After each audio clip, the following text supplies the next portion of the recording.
Bonjour, bonsoir à tous. J'espère que vous allez bien. Bienvenue dans cette nouvelle vidéo consacrée à PF5. La dernière fois, nous avions commencé à travailler dessus. Ce que nous avions réussi à faire, c'est de vous montrer comment est-ce qu'on téléchargeait l'OS de PF5, comment l'installer dans GNS 3. Et je crois qu'on avait fini de faire son installation jusqu'à on s'est arrêté au niveau de la connexion au niveau de son interface graphique. Bon, avant de continuer dans notre configuration, j'aimerais d'abord qu'on modifie notre architecture. Donc j'aimerais encore augmenter 2 postes clients. Et pour ce faire, il faut d'abord que je supprime ce lien-ci et que j'augmente un commutateur. Je vais prendre ce commutateur non manageable. Je crois que c'est mieux ici. Pour ça là. Puis j'augmente mon poste Windows 11.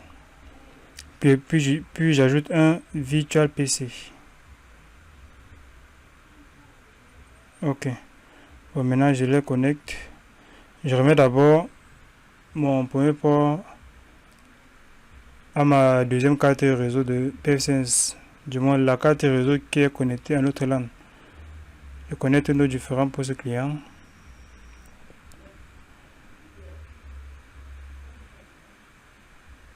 Ok.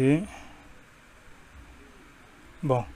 Les 2 autres postes clients ne vont pas nous être utiles pour l'instant. Donc, nous allons les utiliser plus tard. Bon, maintenant, ce qu'on va faire, c'est qu'on va maintenant commencer nos différentes configurations.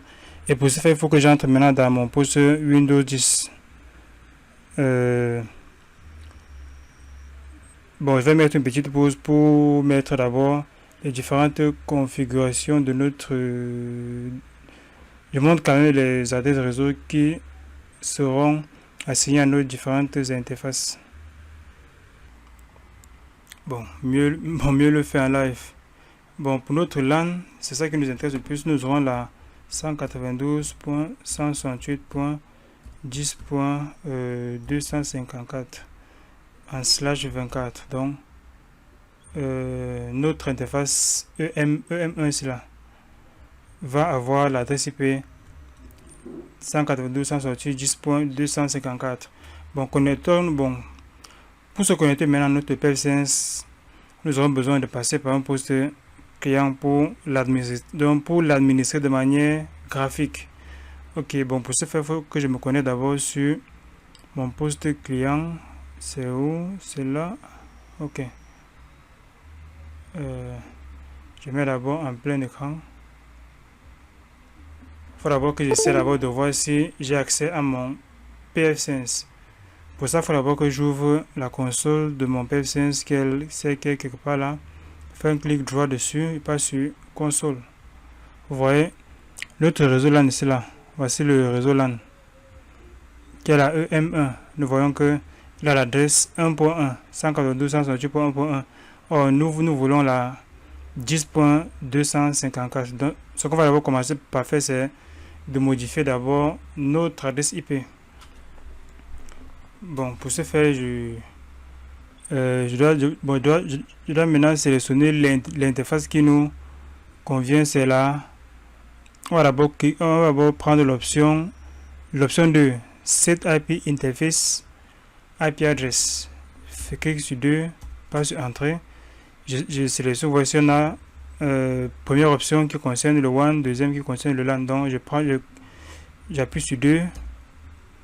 Voilà, seulement d'entrer une nouvelle adresse IP 192.168.10.254. Bon, le masque pour nous c'est un /24.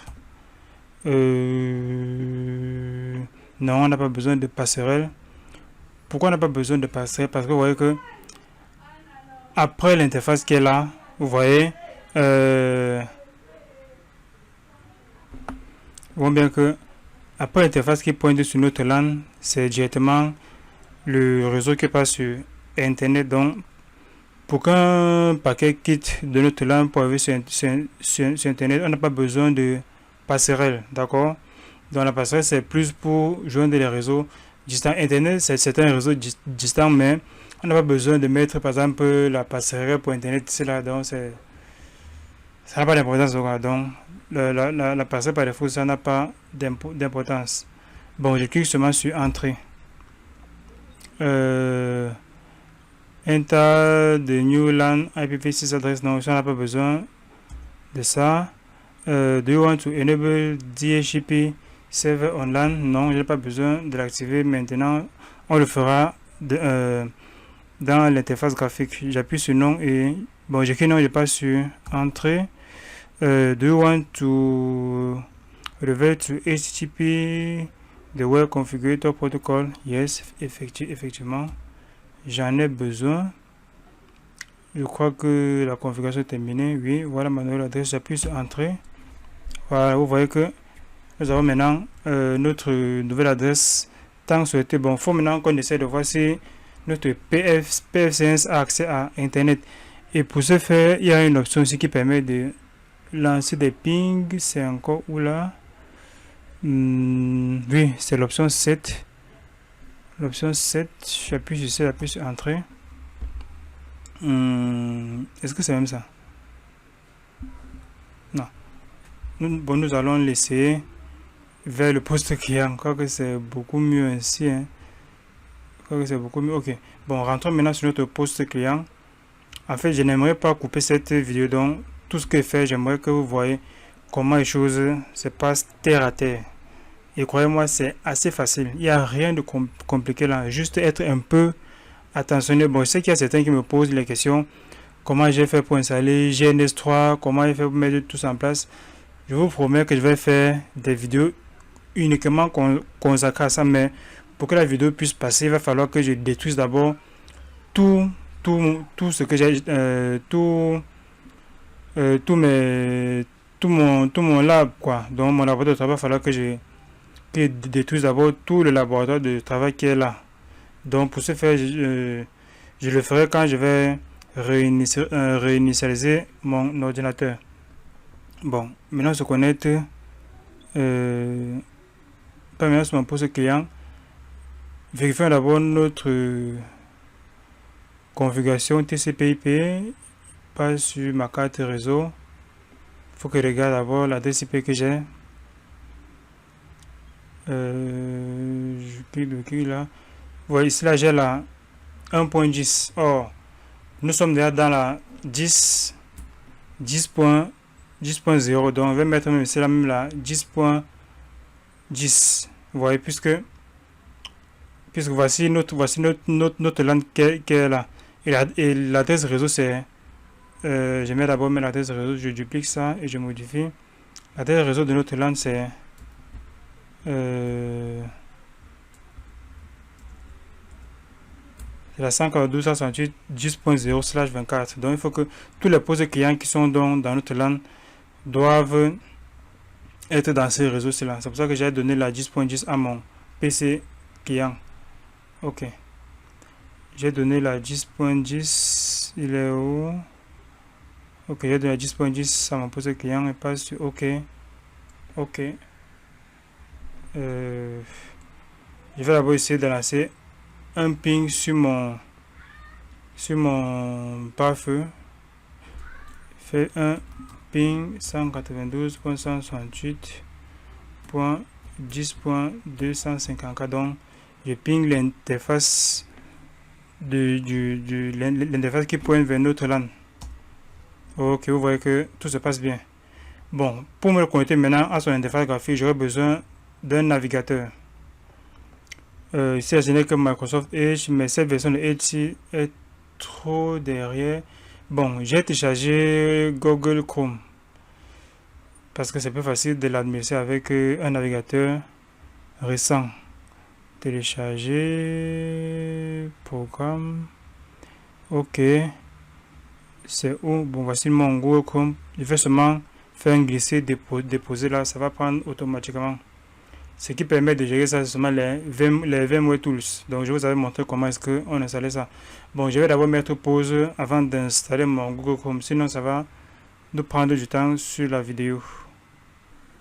Bon, en fait, je ne mets pas pause. Bon, où la vidéo s'arrêtera, on s'arrêtera aussi là-bas. Donc, il n'y a pas de problème. Donc, j'ai dit que je n'aimerais pas vous cacher quelque chose sur cette formation parce que la différence se fait toujours sur les détails. Donc, j'aimerais ne pas vous couper. Pas sur cliquer sur oui. Je crois que la vidéo ici va s'arrêter seulement au niveau de l'installation de notre Google Chrome. Ok. Est-ce qu'il a besoin de se connecter à Internet pour être installé? Je ne pense pas. Puisque c'est la version offline que j'ai téléchargée. En théorie, on n'a pas besoin de se connecter à Internet.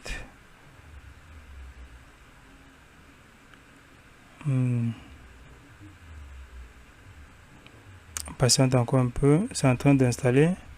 Ok, ça a déjà pris.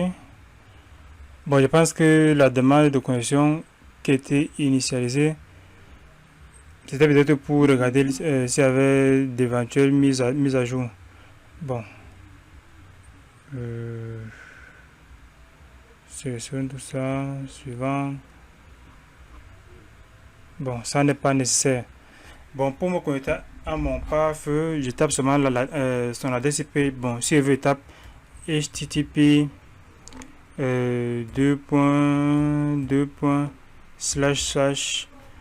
mais c'est https autant pour moi 2.//192.168.10.254.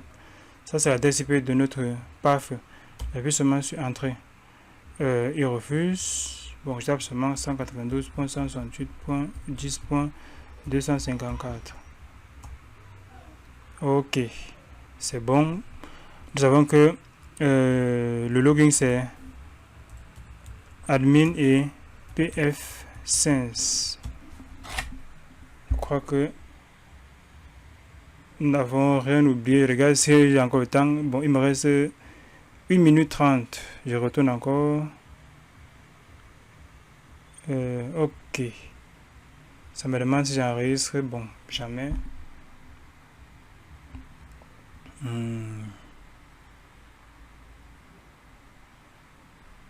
Accept. Close. Ok.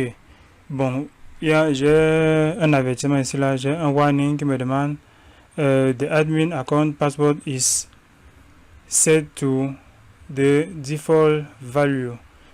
Change the password in the user manager. Bon, il nous demande ici de changer le mot de passe par défaut qui est là. Pour les problèmes de sécurité, vous voyez que voici notre deux interfaces, le WAN, ce qui pointe sur Internet, et notre LAN. Qu'est-ce que ça me demande encore? Bon, je pense que nous allons d'abord nous arrêter à ce niveau-ci. Lors de la prochaine vidéo, on va commencer les configurations. Merci de m'avoir suivi et rendez-vous dans la prochaine vidéo. Merci.